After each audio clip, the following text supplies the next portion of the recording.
Have we all sunken into a species-wide bout of clinical depression? A severe but subtle despondency, germinating in every single one of us. The thought hit me, smacked me as true. Its flawless pitch rang on and on, adhering to my consciousness like shit on shoe. I was on my back, my hands making a tent on my sternum. I was staring at the ceiling fan spinning above, its body wobbling gently in reaction to its rotating blades. It was a sort of meditation, focusing on the blades, an attempt to quiet my senses and fall into sleep.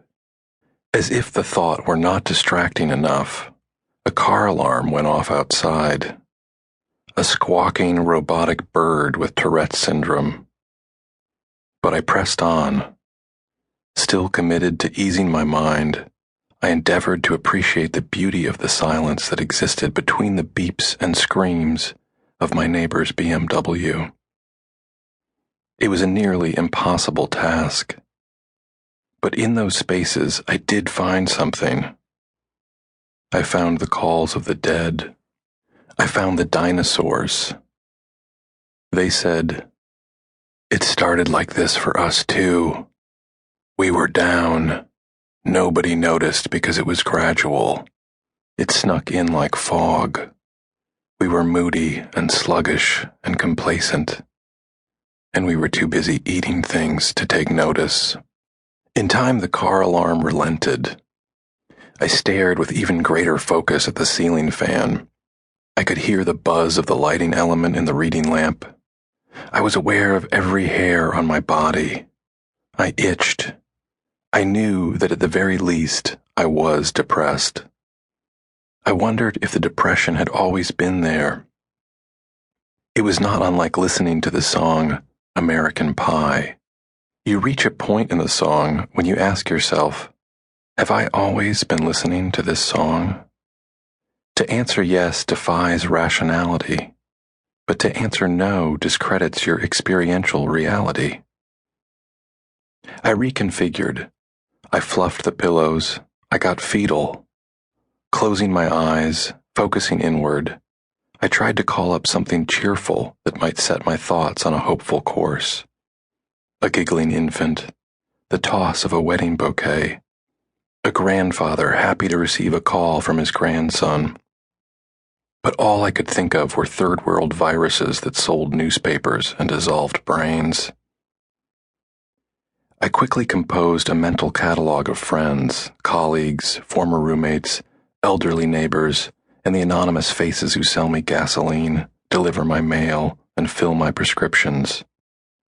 I uncovered alcoholics, overwhelmed parents, hoarders, diet addicts, news junkies, tabloid gobblers, sexless marriages, teenage diabetics, cell phone dependents, and uninsured back pains resulting from unresolved childhood rage.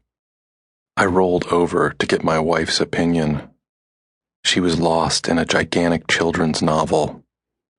Her brown eyes, even bigger behind glasses, were scanning the pages left to right. In her glasses, I could see the whole room reflected. I could see the white curtains we bought at a bargain through my employee discount, the matching dressers purchased through the same discount, and a fern that wasn't thriving. I took turns looking at her through one eye while the other was closed, toggling back and forth. From both perspectives, she didn't seem to notice I was staring at her. I said, "Brenda, is it me or is every single person we know depressed?" She let out a dramatic sigh and slowly closed her book. She didn't want to leave the story. As she turned to look at me, she spilled a little bourbon. It's a habit of hers. It dribbled down her chin and onto her nightgown. She kissed me on the forehead like she was putting a stamp on a letter and said, "You are." And then as she turned off her light and shifted onto her side, facing away from me, she said, "I'm not."